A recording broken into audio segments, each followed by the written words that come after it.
Bab 14, halaman 191. Bab 14, bagaimana menjadikan kebiasaan baik tak terhindarkan dan kebiasaan buruk mustahil. Pada musim panas 1830, Victor Hugo merasa mustahil memenuhi tenggat yang telah ditentukan. 12 bulan sebelumnya, pengarang Prancis itu menjanjikan buku baru kepada penerbitnya. Namun, alih-alih menulis, ia menghabiskan tahun itu untuk proyek lain, menghibur tamu-tamunya, dan membuat penulisan naskahnya terbengkalai. Kesal melihat kenyataan itu, penerbit Hugo menanggapi dengan menetapkan tenggat kurang dari 6 bulan. Buku itu harus selesai pada Februari 1831. Hugo meracik rencana yang ganjil untuk memerangi kecenderungan menunda kewajiban. Ia mengumpulkan semua pakaian dan menyuruh asistennya menyimpan semua itu di sebuah koper besar. Tidak ada yang tersisa kecuali sehelai syal besar. Karena tidak memiliki baju yang pantas untuk pergi keluar rumah, ia tetap di ruang kerjanya dan menulis habis-habisan selama musim gugur dan musim dingin 1830. The Handbag of Notre Dame terbit 2 minggu lebih awal pada 14 Januari 1831. Terkadang, kesuksesan itu hampir seperti menjadikan kebiasaan-kebiasaan baik sebagai sesuatu yang mudah dan kebiasaan-kebiasaan buruk sebagai sesuatu yang sulit. Ini kebalikan dari hukum ketiga perubahan perilaku, menjadikannya sulit. Jika terus-menerus mengalami kesulitan dalam mewujudkan rencana Anda bisa mengambil contoh dari Victor Hugo dan menjadikan kebiasaan-kebiasaan buruk lebih sulit dengan menciptakan sesuatu yang oleh psikolog disebut alat penjaga komitmen. Alat penjaga komitmen adalah pilihan yang Anda buat saat ini untuk mengendalikan aksi-aksi Anda pada masa mendatang. Ini cara untuk menelikung perilaku di masa mendatang, membuat Anda hanya menjalankan kebiasaan baik dan membatasi Anda dari kebiasaan buruk. Ketika Victor Hugo menjauhkan pakaian resminya supaya bisa berfokus menulis, ia menciptakan alat penjaga komitmen. Ada banyak cara untuk membuat alat penjaga komitmen. Anda dapat mengurangi makan berlebih dengan membeli bahan makanan dalam kemasan kecil, bukan kemasan besar. Anda dapat secara sukarela memasukkan diri ke daftar orang terlarang di situs judi online agar tidak dapat masuk ke situs itu di masa mendatang. Saya bahkan pernah mendengar atlet yang harus mengatur berat badan untuk ikut dalam kompetisi memilih meninggalkan dompet di rumah selama seminggu sebelum penimbangan supaya tidak tergoda untuk membeli makanan cepat saji.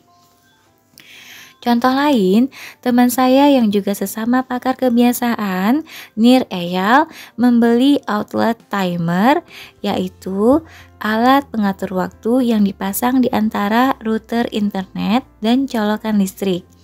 Pada pukul 22.00 setiap hari, outlet timer itu memutus aliran listrik ke router. Ketika internet menghilang, semua orang tahu itu waktunya berangkat tidur.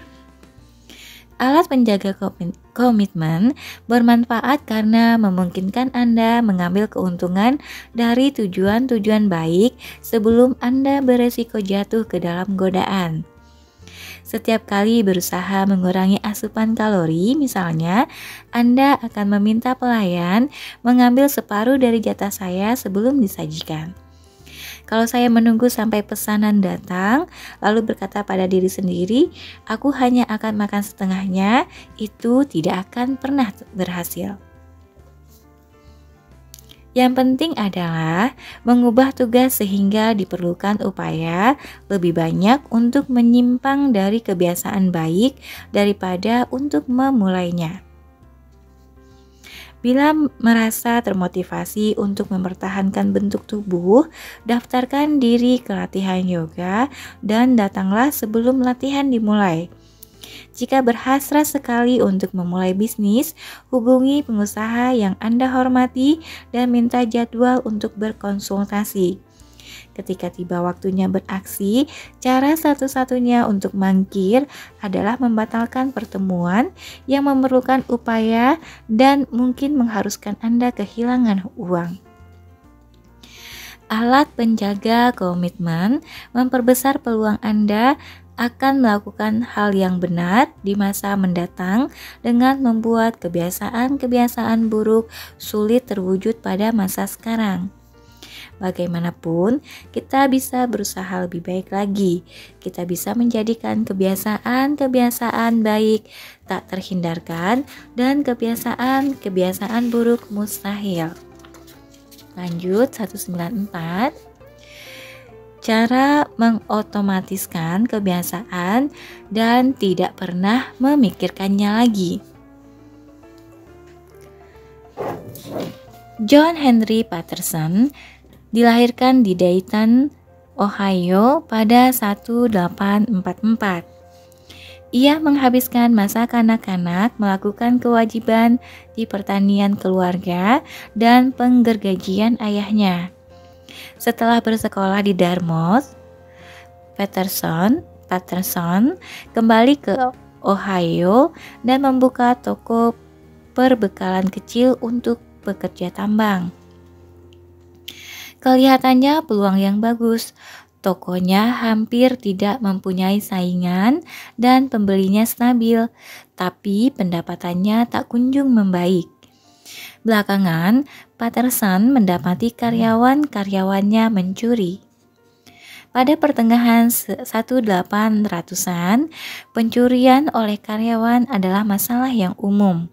Bukti pembayaran disimpan di laci terbuka dan dapat dengan mudah diubah atau dihilangkan. Tidak ada kamera video untuk memantau perilaku dan tidak ada perangkat lunak untuk melacak transaksi. Kecuali Anda dapat mengawasi karyawan setiap saat sepanjang hari atau melakukan semua transaksi sendiri. Mencegah pencurian adalah sesuatu yang sulit. Waktu berusaha memecahkan kesulitannya, Patterson tak sengaja melihat iklan untuk temuan baru yang disebut Ritchie's Incorruptible Cashier. Alat yang dirancang oleh orang yang juga tinggal di Dayton bernama James Ritchie. Itu adalah mesin kasir pertama. Mesin itu secara otomatis mengunci laci sehingga uang dan bukti bayar tetap berada di dalam setelah tiap transaksi. Patterson membeli dua, masing-masing seharga $50. Pencurian oleh karyawan di tokonya hilang dalam semalam. Dalam 6 bulan berikutnya, usaha Patterson melonjak dari rugi ke perolehan laba sampai $55.000. Keperolehan laba sampai $5.000, setara dengan lebih dari $100.000 saat ini. Patterson sangat terkesan oleh mesin itu sehingga mengubah usahanya. Ia membeli hak cipta Ritchie dan membuka National Cash Register Company. 10 tahun kemudian, National Cash Register mempunyai lebih dari 1.000 karyawan dan berada di jalan untuk menjadi salah satu bisnis paling sukses di zamannya. Cara terbaik untuk membongkar kebiasaan buruk adalah menjadikan pelaksananya tidak praktis. Perbesar hambatan sampai Anda bahkan enggan melakukannya. Hal cerdas dalam penciptaan mesin kasir adalah mesin itu mengotomatiskan perilaku etis dengan membuat pencurian praktis mustahil. Alih-alih mengganti karyawan, mesin itu mengotomatiskan perilaku yang lebih disukai. Sejumlah tindakan seperti memasang mesin kasir memberikan manfaat yang berulang. Pilihan yang hanya satu kali ini memang memerlukan sedikit kerepotan di awal, tapi menciptakan pertambahan nilai sejalan dengan waktu. Saya terpesona oleh gagasan bahwa pilihan tunggal dapat menghasilkan keuntungan berulang dan melakukan survei terhadap pembaca tentang aksi satu kali favorit mereka yang mengantar ke kebiasaan jangka panjang yang lebih baik. Tabel di halaman berikut menyampaikan beberapa jawaban yang paling populer. Saya bertaruh seandainya orang rata-rata melakukan setengah saja dari tindakan satu kali di daftar ini, bahkan seandainya mereka tidak berpikir dua kali tentang kebiasaan-kebiasaan mereka, setahun dari sekarang banyak orang akan merasakan hidup yang lebih baik. Tindakan satu kali ini adalah cara langsung untuk menerapkan hukum ketiga perubahan perilaku. Hal itu memudahkan orang tidur dengan lebih baik, makan dengan lebih sehat, bekerja dengan lebih produktif, menabung dengan lebih mudah, dan secara umum hidup dengan lebih baik. Selanjutnya, halaman 196 nanti ada tabel aksi satu kali yang mengunci kebiasaan baik. Pertama, di tabelnya nutrisi, yaitu membeli penyaring air untuk membersihkan air minum, memakai piring lebih kecil untuk mengurangi asupan kalori. Kemudian tidur, membeli kasur yang bagus, lalu membeli tirai gelap. 3. Memindahkan televisi dari kamar tidur. Aksi satu kali untuk mengunci kebiasaan baik yaitu kebahagiaan, yaitu mengadopsi anjing atau pindah ke lingkungan yang lebih ramah dan akrab. Kemudian aksi satu kali yang lainnya untuk kesehatan umum, menerima vaksinasi. Kedua, membeli sepatu bagus untuk menghindari nyeri punggung. 3. Membeli kursi yang ergonomis atau meja untuk bekerja sambil berdiri. Aksi satu kali yang mengunci kebiasaan baik untuk produktivitas. 1. Berhenti berlangganan email. 2. Mematikan notifikasi dan mematikan suara kelompok mengobrol. 3. Menyetel ponsel ke mode tidak bersuara. 4. Menggunakan filter email untuk membersihkan inbox. 5. Menghapus aplikasi game dan media sosial. Aksi satu kali yang mengunci kebiasaan baik untuk keuangan. 1. Mendaftar ke program menabung otomatis. 2. Mendaftar ke pembayaran tagihan otomatis. 3. Menghentikan layanan televisi kabel. 4.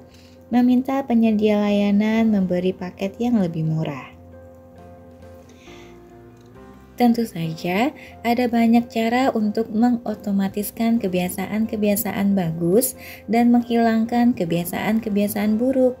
Umumnya, cara itu melibatkan teknologi untuk membantu Anda. Teknologi dapat mengubah aksi-aksi yang biasanya sulit, menyebalkan, dan rumit menjadi perilaku-perilaku yang mudah, tidak merepotkan, dan sederhana. Teknologi adalah cara yang paling andal dan efektif untuk menjamin perilaku yang benar. Ini terutama berguna untuk perilaku-perilaku yang kebetulan jarang sekali menjadi kebiasaan. Hal-hal yang harus Anda lakukan sebulan sekali atau setahun sekali, seperti menyeimbangkan kembali portfolio investasi Anda. Tidak pernah diulang cukup sering sampai menjadi kebiasaan. Jadi, dapat secara khusus memanfaatkan teknologi untuk mengingat bagi Anda. Contoh-contoh lain meliputi 1. Pengobatan. Resep dapat diarsipkan secara otomatis. Kedua, keuangan pribadi. Karyawan dapat menabung untuk pensiun dengan memotong upah secara otomatis. 3. Memasak. Layanan pengiriman makanan dapat menggantikan acara belanja ke pasar. 4. Produktivitas. Perambahan media sosial dapat dihilangkan dengan mengeblok situs web yang bersangkutan. Ketika mengotomatiskan sebanyak mungkin kehidupan Anda dapat mengerahkan usaha pada tugas-tugas yang belum bisa dilakukan oleh mesin. Tiap kebiasaan yang kita serahkan pada otoritas teknologi membebaskan waktu dan energi kita untuk tahap pertumbuhan berikutnya. Seperti yang ditulis oleh matematikawan dan filsuf Alfred North Whitehead. Peradaban maju dengan memperbanyak jumlah operasi yang dapat kita kerjakan tanpa memikirkannya. Tentu saja, kekuatan teknologi juga dapat merugikan kita. Menonton secara maraton menjadi kebiasaan ketika Anda harus mengerahkan lebih banyak energi untuk berhenti melihat layar daripada lanjut mengerjakannya. Alih-alih mengharuskan kita memijit tombol untuk melanjutkan ke episode berikutnya, Netflix atau YouTube mengaktifkan autoplay bagi Anda. Yang diminta dari Anda hanya membiarkan mata tetap terbuka.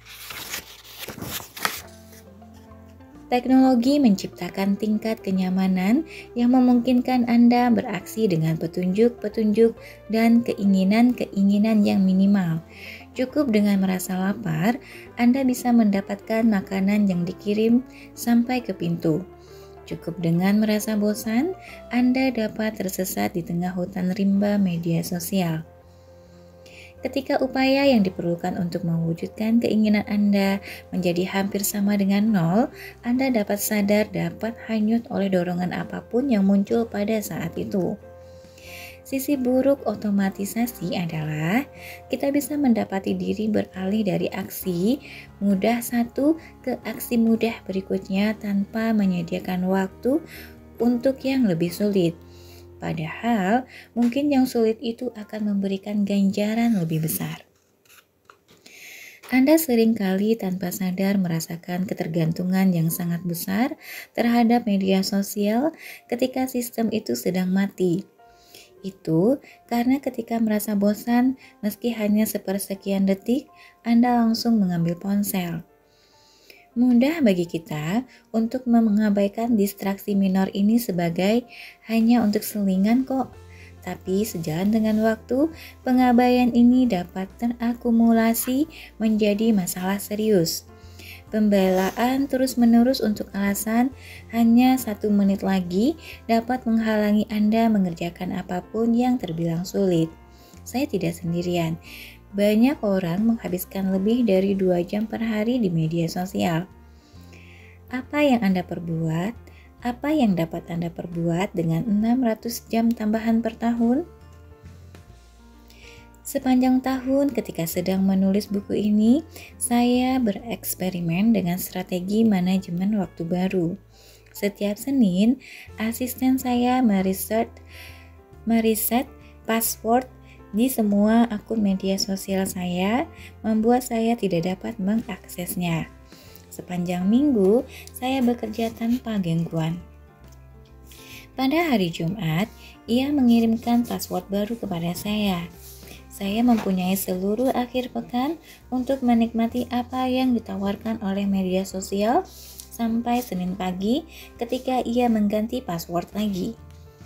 Jika Anda tidak punya asisten, minta bantuan teman.